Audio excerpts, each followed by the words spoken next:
আজকে আপনাদের মাঝে একটা রেসিপি নিয়ে হাজির হলাম। আমরা মূলত 4-5 জন মিলে একটা পিকনিক করতেছিলাম। গরুর মাংস কাটলাম, গরুর মাংস ছোট ছোট পিস করে কাটলাম, পেঁয়াজ কাটলাম, মরিচ কাটছি। দেখুন সবাই আমরা একসাথে বসে রাতের আধারে মশলাপাতির ব্যাগ, এখানে অনেক রকমের মশলাপাতি আছে। দেখুন আমরা কড়াইতে তেল দিয়ে দিলাম। এখন তেল দেওয়ার পর পেঁয়াজ দিলাম, পেঁয়াজ দেওয়ার পর মরিচ দিয়ে দিলাম কিছু পরিমাণের। মরিচ দেওয়ার পর আমরা ভালো করে নাড়াচাড়া দিয়ে দিচ্ছি। নাড়াচাড়া দেওয়ার পর রসুন দিয়ে দিলাম।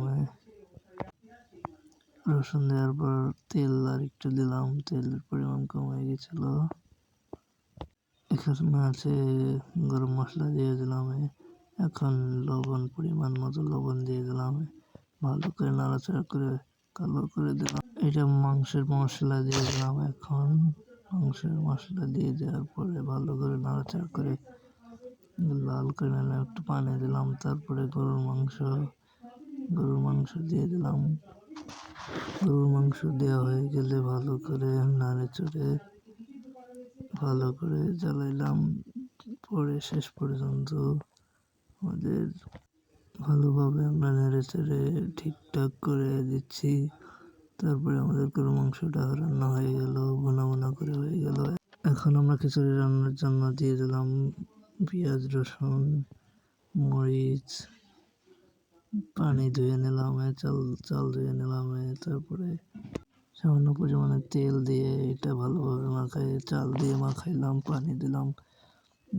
3 কর পানি দিলাম আমরা।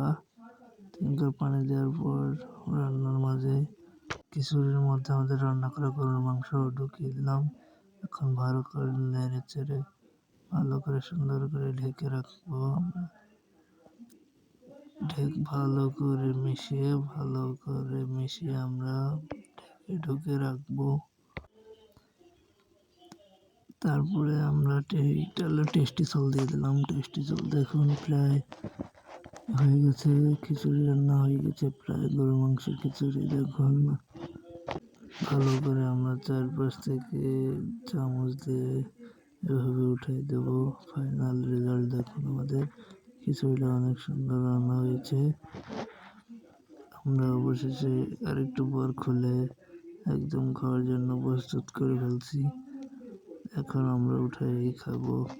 নিজেদের রান্না অনেক স্বাদ, এটা বুঝতেই হবে। নিজেরা মজা করে রাঁধছি, নিজেদের রান্না খাইতে এমনিতেই স্বাদ লাগে। দেখুন শেষ পর্যন্ত আমরা খাওয়া দাওয়া করছি। সবাই ভালো থাকবেন, সুস্থ থাকবেন। আল্লাহ হাফেজ।